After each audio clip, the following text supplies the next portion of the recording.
Greetings and grace. All right. So today we talking about how everybody can't lead. Ooh, thank you, God.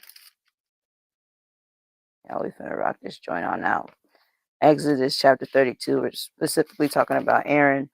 And if you've been tuning in and everything like that and catching the replays, I talked about when Moses, was, sabotaging himself, trying to hinder himself from leading people out of Egypt. He was actually also somebody that kept questioning God, and God was like, "Fine, your brother, your brother Aaron."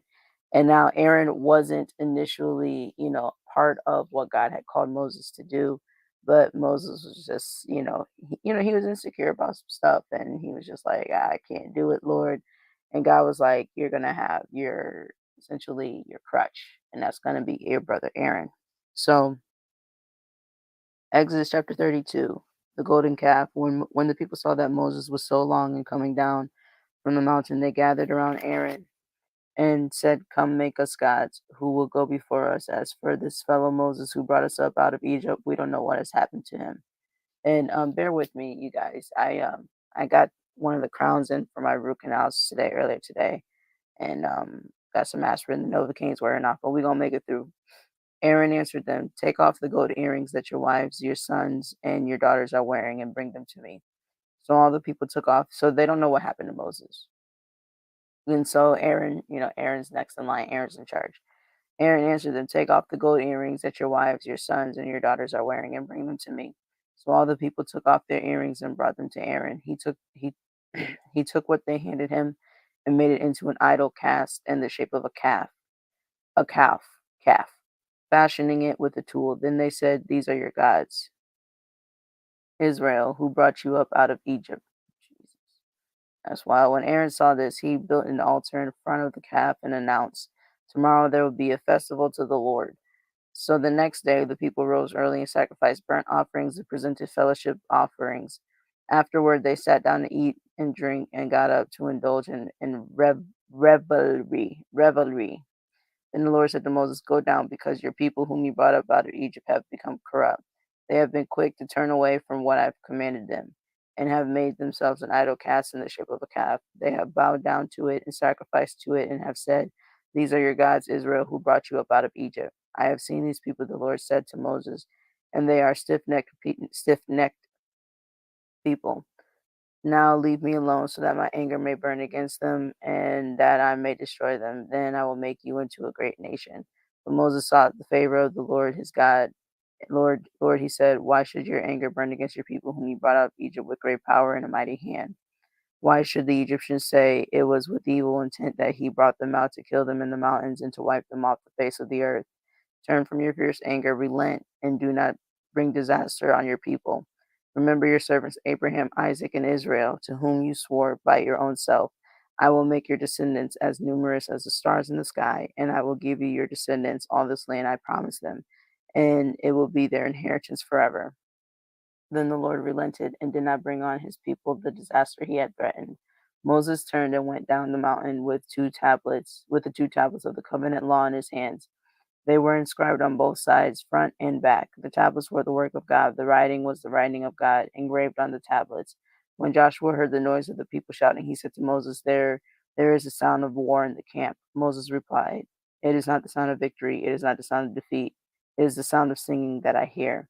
When Moses approached the camp and saw the calf and the dancing, his anger burned, and he threw the tablets out of his hands, breaking them to pieces at the foot of the mountain. And he took the calf the people had made and burned it in the fire. Then he ground it into powder, scattered it on the water, and made the Israelites drink it. He said to Aaron, "What did these people do to you, that you led them into such great sin?" "Do not be angry, my lord," Aaron answered. "You know how prone these people are to evil. They said to me, 'Make us gods who will go before us.' As for this fellow Moses who brought us up out of Egypt, we don't know what has happened to him." So I told them, "Whoever has any gold jewelry, take it off." Then they gave me the gold, and I threw it into the fire, and out came this calf. Moses saw that the people were running wild, and that Aaron had let them get out of control, and so become a laughing stock to their enemies. So he stood at the entrance to the camp and said, "Whoever is for the Lord, come to me." And all the Levites rallied to him. Then he said to them, This is what the Lord, the God of Israel, says. Each man strap a sword to his side, go back and forth through the camp from one end to the other, each killing his brother and friend and neighbor. The Levites did as Moses commanded, and that day about 3,000 of the people died. Then Moses said, You have been set apart by the Lord. Then Moses said, You have been set apart to the Lord today, for you were against your own sons and brothers, and he has blessed you this day. The next day Moses said to the people, You have committed a great sin, but now I will go up to the Lord. Perhaps I can make atonement for your sins. So Moses went back to the Lord and said, Oh, what a great sin these people have committed. They have made themselves gods of gold, but now please forgive their sin. But if not, then blot me out of the book you have written. The Lord replied to Moses, Whoever has sinned against me, I will blot out of my book. Now go, lead the people to the place I spoke of, and my angel I will go before you. However, when the time comes for me to punish, I will punish them for their sin. And the Lord struck the people with a plague because of what they did with the calf Aaron had made.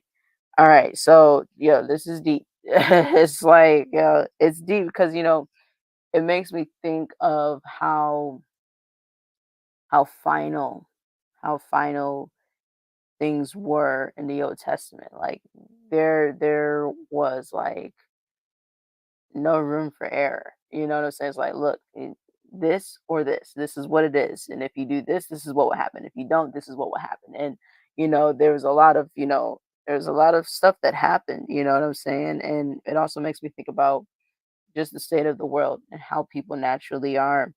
And so leadership, right? We're talking about leadership. So first of all, Moses, the fact that Moses, went to God and challenged him on behalf of the people shows that he definitely has amazing, great leadership qualities because he's like, no, please don't do anything to hurt them.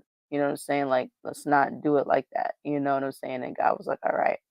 All right. And then here's one of the things that he did mess up. He just up and left, and I think we've all been guilty of it. Those of us who are leaders, I know I've been guilty of it, and without communicating effectively, specifically speaking, right? Because we all have stuff that we got to do, right? But sometimes people need, if they are looking to you, they need to hear from you with effective communication that, hey, you're taking a moment, you got to handle some things, do this while I'm gone, whatever it is that needs to be said, you know what I'm saying, to help them understand that things are still good. Now is the time to exercise patience, you know what I'm saying? And yeah, yeah, that would have been helpful. And then telling Aaron, this is what is supposed to happen. Now, Aaron Aaron wasn't, remember, he wasn't like picked to be a leader until Moses, kept challenging God and questioning God about what God had called Moses to do. And so God was like, fine, your your brother will be there to help you out.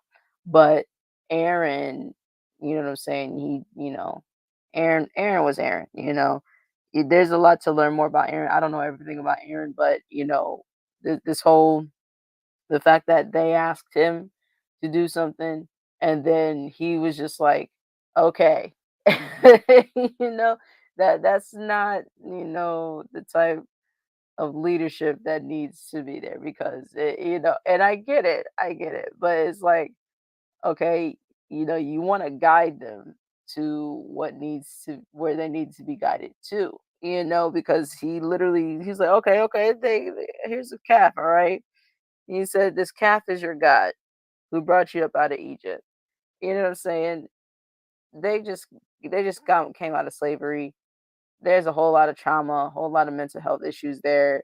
And, they needed a ton of guidance. And yeah. So just think of it that way. There's, a whole bunch of stuff that's happened here. And so I want to encourage you, don't be like Aaron. Have some aspects, you know what I'm saying, that Moses had, which was, making sure that you actually care about the hearts of the people and, making sure that you're seeking God for the full guidance. But it's imperative to make sure that you're actually communicating to the people that are following you. And I say that as someone who has learned the hard way, right? Because there were times, I ran away from leadership, you know, um, or even, I was like, you know what? You got it. I've done that. I can be honest with you, because I don't know how, but I feel like for a very long time I just understood that being a leader is extremely weighty. There's a lot of responsibility that comes with it. It's not something that's easy. You do want to make sure that you consider people to the best of your ability. It requires the ability to not just see the bigger picture and vision and multiple perspectives, but to be able to actually articulate that, right, and to be able to help people understand and to be able to lead people with the correct guidance that helps them understand that their role is important, making sure that everybody feels valued, making sure that everybody feels heard, and making sure that everybody is empowered enough to perform, you know what I'm saying, in a way that's going to help them and enrich their lives because what they do is part of the bigger picture. There's so much that goes into it, y'all. And I could tell you stories, experiences that are stories to you guys, but they're experiences to me throughout various points and seasons in my life where I was a leader, where I wasn't a leader. And we could talk about that sometime. But I just want to say, as someone who understands, if you are a leader, I want to encourage you to make sure that if you've answered the call that God has put on your life, yeah, I just want, well, first of all, you can't run from it. You could try, but there will be some people who will always find you, or there will be some people who will always, look to what it is that you're saying, and you do have a responsibility. There are certain things that you cannot say, and then there are certain things that you cannot do because you know what? If you do or say them, there are certain things that can actually happen as a result of what you do or say. That's how powerful and that's how weighty the responsibility of leadership is. You can't really live how you want. It's not a free for all. You literally have to and you must and you should want to too, by the way, especially if you understand influence, because that's really one of the most powerful things in the world. You know, you should want to make sure that you are putting your best self forward. You should want to exercise discipline and master those things. You should want to have the self control because you understand that, okay, people are looking to you. You don't want to be the reason why certain people, you know what I'm saying, do stuff any kind of way. Now, am I saying that we are responsible for everybody? Heck no. Because I tell you, and I've told people, and I'll tell people each and every single day. Matter of fact, I just might put a disclaimer that y'all see all the time. You are responsible for the choices and the actions that you make, right? And not only that, look, I tell you guys all the time, and I mean that from the fullness of my heart and everything within me. Keep God first, treat people the way you want to be treated. Simple as that. When you really do things like that, man, it's simple, it's easy. You don't have to worry about too much. You don't have to worry about getting too much trouble because you know what? You're good to go. But sometimes I remember I've had conversations with people and I'm like, I feel as though they could have been a better leader in this position and there's certain things that can't be said.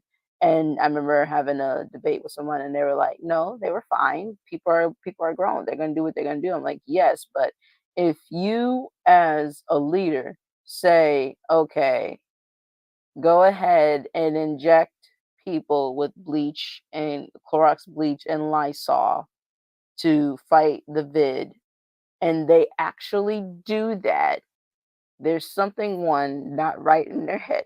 You know what I'm saying? One and two, to say that as a leader and then people actually do that just goes to show just how many people aren't thinking for themselves. And then you've got people who have cults. People be following cults. They be going adhering to the cult rules and all this stuff like that. They don't really think for themselves. That's why, like, I consider myself more of a radical leader. Like, I want people to be empowered. I don't want people to like need me like all day, every day, or what it is like everything. Like, no, I want you to get the information for your brand. I want you to get the information for your community for whatever it is that you're gonna do, so that you can do your part.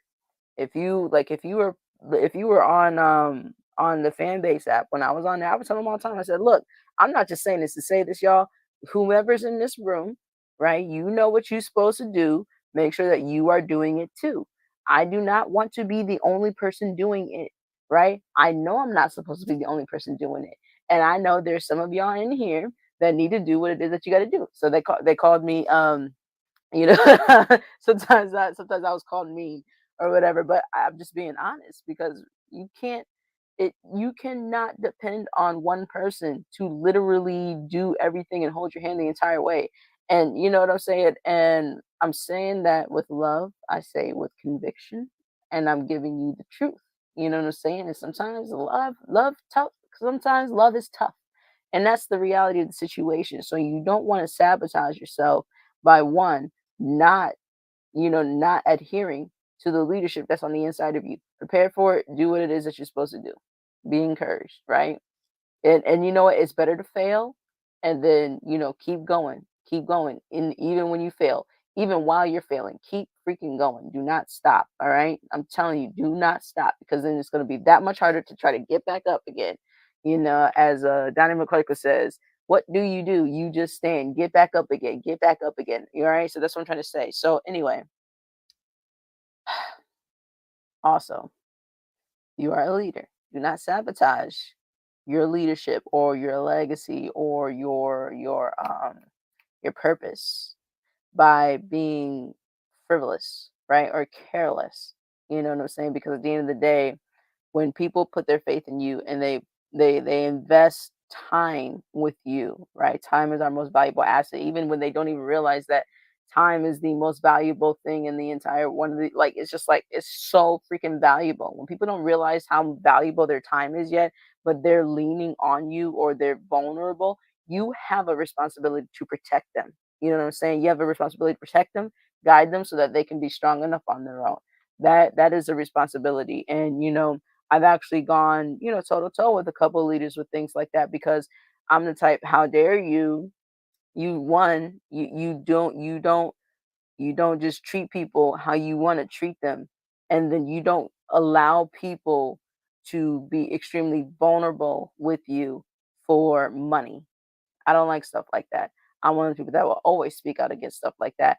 And you know, I also learned as a leader that not everybody would be ready if you're the type to be like, okay, let's rock it on out. Look, I look, man, look. I learned a lot about myself these last few years because I learned, the type of leader that I really needed to be, and I also learned a lot of restraint because there are things that I was like, I'm the type. I come from. Look, we're gonna fight. That's where I come from. I'm like, hey, we're gonna fight and we're gonna call it a day and keep it moving and handle the situation. And I learned, that that's not the way. It's not always the way. And so you got to understand that leadership is not something to be played with. So don't sabotage it and make sure you have wise counsel to actually guide your leadership and everybody's on the same page. You know what I'm saying? That's what you want. All right. Thank you so much for tuning in. I appreciate you. Kind of went over, rambled on a little bit, but we're going to talk more about it soon. All right. Thank